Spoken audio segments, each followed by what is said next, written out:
Welcome. This is Elizabeth Fulgaro.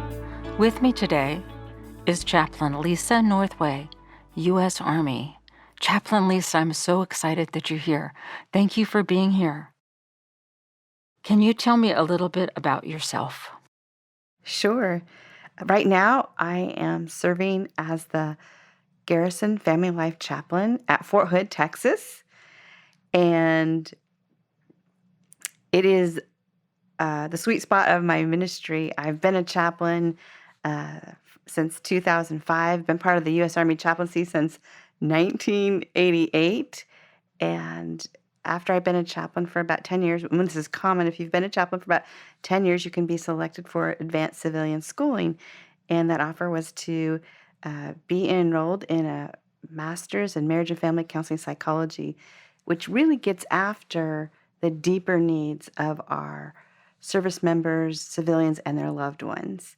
And so the Army has two schools in our nation, one at Fort Hood, one at Fort Bragg. I graduated from the one at Fort Bragg in 2016, and that program put us in a clinically supervised environment and a cohort of other chaplains, and we had to work on a lot of our own personal issues. It was really the first break from a very high up-tempo deployment cycles that had been going on for years, and that was really all we knew. And it was a good time to address our self-care before we were entrusted with the deeper needs, a therapeutic approach, a Christ-centered pastoral care counseling environment for our military communities. So then, can you give a little more detail on what a family life chaplain does? So we have centers, and most every military installation, especially in the Army, will have a chaplain family life training center and a place where they can mentor the newer, younger chaplains to bring their most intense service member, family member issues and do co-counseling. They have an intake sheet they fill out if they were going to any other counselor that they would have even in the civilian community. We have that, and we are charged with 100% confidentiality.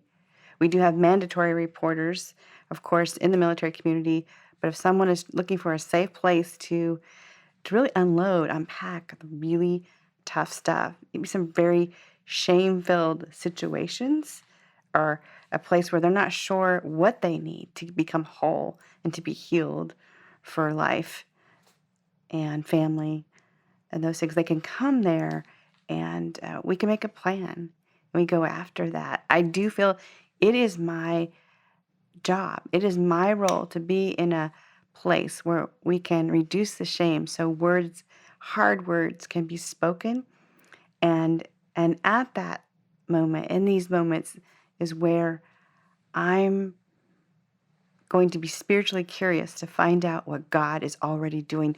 What has He already been doing in this person's life or this family's life to bring them to this point that they would have the courage to ask for help? Wow. So are all of is it all chaplains Not that are all in this role? No. All chaplains certainly are charged with providing 100% confidentiality. In that, as you're coming up in the chaplaincy, you understand, hopefully, what your limits are, as far as expertise. And when I'll get a lot of phone calls from chaplains and sometimes commanders and others in the military community saying, Chaplain Northway, could I bring my soldier? Could I bring this spouse to your office, or can I send them here? Because I can tell this is a bit much. I don't have a lot of experience, maybe in domestic violence or matters of adultery or sexual addiction, other kinds of addiction that they could be having some UCMJ violations that they're dealing with, or they're afraid to get healing because they're afraid if they come forward, it will hurt their career. And so I appreciate that humility we have among chaplains. We all need it. Certainly even as a trained family life chaplain, I need to still understand with great clarity what are my limits. When do I need to bring in a resource, another subject matter expert to help who is in front of me in the moment. So, what's been your military journey? Because you said you started in 1988 in the chaplaincy, Yes, and now you're a family life chaplain. So, there's some years in between that. certainly.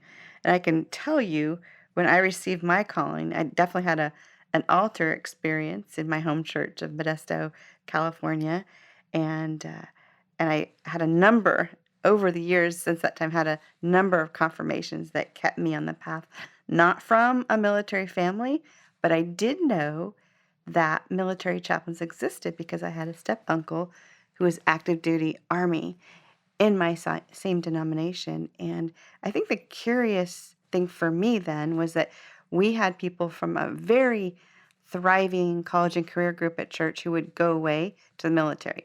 When they came back, we would, go out for coffee after church or something, and I would ask them, "So how's church?" Because that was our identity, that was our world, and trying to figure out what God had for us to do in life. What is He calling us to do? I knew I was called to ministry, but I had no concept at that point in my early 20s that I might be called to military ministry. So the answer I would regularly get, and I would say mostly the young men in our church and who were coming back on leave, when I asked them, "So how's church?" and their face, that verbal language, that nonverbal language, that is, would completely change in a moment. And so I asked, "What is it? I know that you get to go to church. I know that you could still practice your faith. What's up with that look?" And very often I would get the response, "Lisa, you really just don't understand how hard it is to practice your faith. Just to even have a Bible study on a ship and asking the chaplain to come alongside. And it's just that they don't really support us. They don't come alongside, and it almost feels like sometimes they're working against us." And I don't know a lot, probably a lot even about the Navy now, and uh, as much as what was going on politically, but I did have some kind of concept that our government, in a spiritual sense, when we think about it, if we have chaplains, it's like I saw it as we're being paid as a chaplain. They're being paid to preach the gospel. That's how I saw it. I know it's much larger than that. And because we don't just help religious people, we actually come along and support those who may even want to be non-religious but feel like they're in an oppressive situation. Any faith group can bring its oppression and not make faith voluntary, as those very things that we fought for, our founders of our country fought for it to be the free exercise of religion. And so we get to uphold that. We're here for the free exercise of religion, which also includes for those who may not choose to be religious in their own life. So uh, understanding that there were chaplains, there were these ministers, but who were not being helpful, I saw that as a spiritual injustice, and that kept coming back to me as I kept hearing those stories. And I had a dream one night, and definitely a conversation with God. I was in this room on the inside of it in a corner, and I didn't even know that those buildings were called Quonset huts. Now, all I knew is I saw soldiers rushing in and picking up a weapon. Someone was up at the front checking off each person who was taking the weapon, which one they were taking, and rushing right out. And I felt this sense of urgency. And I remember hearing myself say in the dream, "God, what can I do?" And I distinctly heard Him say, "If you're willing to leave the comforts of your mother's home and your hometown, I will use you." And I woke up and I realized that was not a pizza and root beer dream, what we call those growing up. What did you do next? Well, I was I think believe I was enrolled in ministry at Global Outreach Bible Institute at Calvary Temple Modesto, I shared that dream with a professor and told her I always planned to go to this college and go away to Bible college. And she sat with me, and she when she heard that what I was sensing, what I believed I was supposed to do, uh, it was right around that same time where I had an altar experience as well that was confirming the way I should go. I kind of wonder, well, I wonder if should do something with the military before I become a chaplain. And sometimes we can get really, really stuck with some of those smaller decisions. And I think she, in all her wisdom, could see I was in that place. And she offered the scripture, which has become my life verse. I think it's the verse I pray most often with others. It's just so inclusive of God. And it's Proverbs 16 and verse 9. A person, a man or a woman, makes his or her plans in their heart. But God directs their steps. And she said to me in such a love and wisdom, Lisa, if you want to join the reserves and get your feet wet, like you said, maybe go to basic training one summer and the next summer go to chaplain assistant school, God will make a way. He'll also close it. You can trust him if you step out in faith. And so I did that. And the doors continued to open. And my friends some may find hard to believe I'm still good friends with some of these people in my college career group. They had a going away party for me, but they would to this day tell you I was the least likely person that they knew to be in the military, which is for me another evidence it had to be God. You have to know that you know before you can step out and do something a little outside of the ordinary. And that at my going away party, I did not know that they all had this consensus.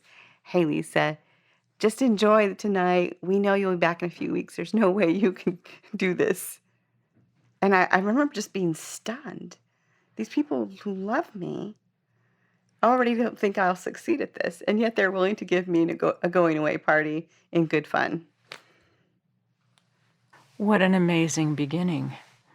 Yes. So then you entered into the Guard? Regular Army basic training. You did? That's where everybody goes, whether they're U.S. Army Reserve, National Guard, or active duty. And I was just at that time signed up for the Army Reserve part of the military because I knew I needed to continue to go to college and go to seminary eventually. And I don't know if it's changed that much, but at that time, anybody who was in the reserve and the Guard was treated like a second-class citizen right from the beginning. When they did roll call and where you're from, they'd always say to the regular Army folks, "Oh, the real Army folks, come on up." That kind of a preferential treatment. When did you switch to regular Army? Well, not until oh my goodness, that would have been 2008, all those years later, after my first deployment as a reservist chaplain during the surge. I took my first assignment within just a couple of months of raising my right hand to live my destiny. I always wanted it to be regular Army, and I was in a holding pattern of when that could possibly happen. But it was an amazing time to be a brand new lieutenant and land in the gateway to Iraq and be in supervision of the spiritual care of 40,000 troops who went through that camp in 1 year. That's a lot. It was. So can you share a little more about that? Well, there's a place, this place is called Camp Buring. And there have been, gateways to a lot of missions over the years. But this one was, as I said, the gateway to Iraq. And it's generally a place where most military organizations spend about 2 weeks. A lot of that is just the climate conditioning to get off a plane and land in a place that's 140 degrees weather. It can be deathly. There are people who have, over the years, within 24 hours, died of a heart attack because they were not conditioned for it. And there was usually some kind of a training. A lot of it's just getting used to the weather. I definitely felt like when I was walking around in that environment, that it was like walking around the inside of the hottest heat of the dryer setting.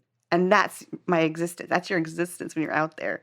And sometimes it's actually a relief when right after a sandstorm, sometimes there would be what would quench that sandstorm was a rain. And it just felt like the most holy vengeance for a sandstorm. But you would be standing in a place where because of the rain on top of sandstorm, it was literally raining mud, and yet it was so refreshing. I would like for us to talk a little bit more about what that was like for you spiritually to be facing this challenge. And so I'd like you to stay, and we'll continue that in the next episode. Thank you, Elizabeth.